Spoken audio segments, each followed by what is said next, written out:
I will talk about how can you fix this problem or know how you can do that on your Mario Kart app. So all you have to do, so you just click here on settings, click on it here. When you just click on settings, so then it's going to show for you a list like this here. Then you go down, just keep going down, then you click here on apps. Come to apps list here, and there you're looking for Mario Kart app, or just click on search. Then you add here Mario Kart app. Sorry, it's going to show for you like this. Click on it. So then it's going to take you to this list. Click here on for stop. Then you click on OK.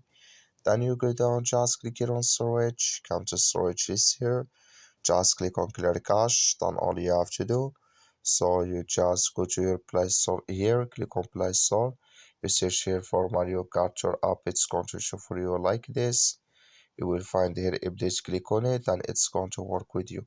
That's all you have to do. Thank you for watching. Don't forget to support us by liking, subscribe.